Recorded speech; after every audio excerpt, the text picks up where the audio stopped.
ಬೆಳಗ್ಗಿನ ಶುಭೋದಯ ಸ್ನೇಹಿತರೆ. ಇವತ್ತು ಡೇಟು ಅಕ್ಟೋಬರ್ 7ನೇ ತಾರೀಕು.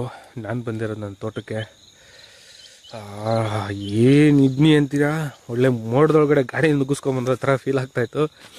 ಸೂಪರಾಗಿತ್ತು ಮಾತ್ರ ವೆದರು. ಟೈಮ್ ಆಗಿದೆ ಆಲ್ಮೋಸ್ಟು 6:15. ಇನ್ನು ನಮ್ಮ ಸೂರ್ಯ ಮಾಮ ಮೇಲೆ ಬಂದಿಲ್ಲ, ಬರೋ ಥರ ಇದ್ದಾನೆ. ನಾನು ಬಂದಿರೋ ಕೆಲಸ ಏನು ಅಂತಂದರೆ, ನೋಡಿ ತಡ್ನಿ ಕಾಣ್ತಾ ಇದೆಯಾ, ತಡ್ನಿ ಎಲ್ಲ ಫುಲ್ಲು ತಳ್ಳಾಗ್ಬಿಟ್ಟಿದೆ. 3-4 ದಿವಸದಿಂದ ಸಖತ್ ಬಿಸಿಲು ಅಂದರೆ ಸಖತ್ ಬಿಸಿಲಂತೆ. ತಡ್ನಿ ಒಣಗಿರೋದನ್ನೆಲ್ಲ ಬಿಡಿಸ್ಕೊಂಡು ಹೋಗೋಣ ಅಂತ, ಅಂದರೆ ತಡ್ನಿ ತಳ್ಳನ ಬಿಡಿಸ್ಕೊಂಡು ಹೋಗೋಣ ಅಂತ ಬಂದಿದ್ದೀನಿ. ಒಬ್ಬನೇ ಇದ್ದೀನಿ. 6:15 9 ಗಂಟೆ ತನಕ ಕೆಲಸ ಮಾಡ್ತೀನಿ. ನೋಡೋಣ ಎಷ್ಟು ತಡ್ನಿ ತಳ್ಳಿ ಬಿಡಿಸ್ಬೋದು ಅಂತ. ಅದನ್ನು ಬಿಡಿಸ್ಬಿಟ್ಟು ಸಿಗ್ತೀನಿ. ಲಾಸ್ಟ್ ಟೈಮು ತಡ್ನಿ ಬಿಡಿಸ್ಕೊಂಡು ಹೋಗಿದ್ದನ್ನ ನಮ್ಮಮ್ಮ ಒಣಗಿಸಿ ಅದನ್ನೆಲ್ಲ ಬಡಿದು ಕಾಳು ಮಾಡಿಟ್ಟಿದೆ. ಎಷ್ಟು ಸೇರು ಕಾಳಾಗಿದೆ ಅಂದರೆ 4 ಸೇರು ಕಾಳಾಗಿದೆ. ನಾನು ಊರಿಗೆ ತಗೊಂಡೋಗಿದ್ನಲ್ಲ, ಅದೊಂದು 2 ಸೇರು ಕಾಳಾಗಿದೆ. ಅಲ್ಲಿಗೆ ಒಂದು 8 ಸೇರಾಗಿದೆ. ಇನ್ನು ತಿಂದಿದ್ದೆಲ್ಲ ಸೇರಿಸಿ ಒಂದು 10 ಸೇರು ಅಂತ ಅಂದ್ಕೊಳ್ಳಿ. ಇನ್ನು ಮಿಕ್ಕಿದೆಲ್ಲ ಪೂರ್ತಿ ಒಣಗಿಸ್ತೀನಿ. ಇನ್ನು ಎಷ್ಟಾಗುತ್ತೆ ಅಂತ ಗೊತ್ತಿಲ್ಲ, ನೋಡುವ ಪೂರ್ತಿ. ಇವತ್ತು ಮಾರ್ನಿಂಗ್ ವೈಬ್ ಮಾತ್ರ ಸೂಪರಾಗಿತ್ತು ನೋಡಿ. ಇನ್ನು ಸೂರ್ಯ ಮೊಮ್ಮ ಕೆಂಪಗೆ ಅಳ್ತಾ ಇದ್ದಾನೆ ಮೇಲಕ್ಕೆ. ಅದ್ರದ್ದು ಒಳ್ಳೆ ಸ್ಟನ್ನಿಂಗ್ ವಿಡಿಯೋ ಹಾಕ್ತೀನಿ, ನೋಡ್ಕೊಬನ್ನಿ. ಓಕೆ, ಸಿಗ್ತೀನಿ ಕೆಲಸ ಮುಗಿಸಿದ್ಮೇಲೆ. ಬಾಯ್.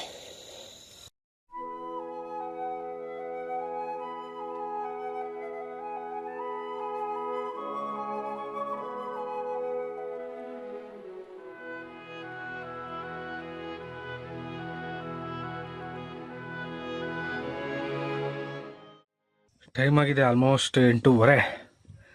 ಬೆಳಗ್ಗೆ 6:15 8:15 ಅಂದರೆ 6:15 7:15 8:15. 6:15 7:15 8:15 2 ಅವರ್ಗೆ ಇಲ್ಲಿ ತನಕ ಕಿತ್ತಿದ್ದೀನಿ.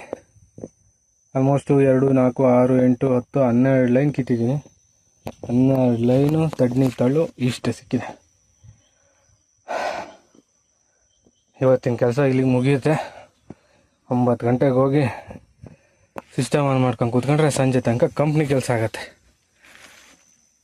ಇದು ಇವತ್ತಿನ ನನ್ನ ತೋಟದ ಅಪ್ಡೇಟ್. ಇನ್ನೊಂದು ಸಣ್ಣ ವಿಡಿಯೋ ನಿಮ್ಗೆ ಇಷ್ಟ ಆಗ್ತಾಯಿದ್ರೆ, ನನ್ನ ಹೊಸ ಲೈಫ್ ಸ್ಟೈಲ್ ನಿಮಗೆ ಇಷ್ಟ ಆಗ್ತಾಯಿದ್ರೆ ದಯವಿಟ್ಟು ವಿಡಿಯೋನ ಲೈಕ್ ಮಾಡಿ, ಚಾನಲ್ನ ಸಬ್ಸ್ಕ್ರೈಬ್ ಮಾಡಿ, ಸಪೋರ್ಟ್ ಮಾಡಿ ಅಂತ ಕೇಳ್ತಾ ವಿಡಿಯೋನ ಮುಗಿಸ್ತೀನಿ. ಟೇಕ್ ಕೇರ್, ಬಾಯ್ ಬಾಯ್. ನೋಡಿ ಅಜ್ಜಿ ಏನು ಮಾಡ್ತೈತೆ ಹೇಳಿ ನೀನೇ. ತಡ್ನಿ ಕ್ಲೀನ್ ಮಾಡ್ತೈತೆ, ತೋರ್ಸು ಅಜ್ಜಿನ. ತಡ್ನಿ ಕ್ಲೀನ್ ಮಾಡ್ತೈತೆ. ನಾವು ಬೆಳಿಗ್ಗೆ ತಡ್ನಿ ಚಲನೆ ತೋರಿಸ್ಲಾ? ನೋಡಿದೆ ಅಜ್ಜಿ ಅಜ್ಜಿ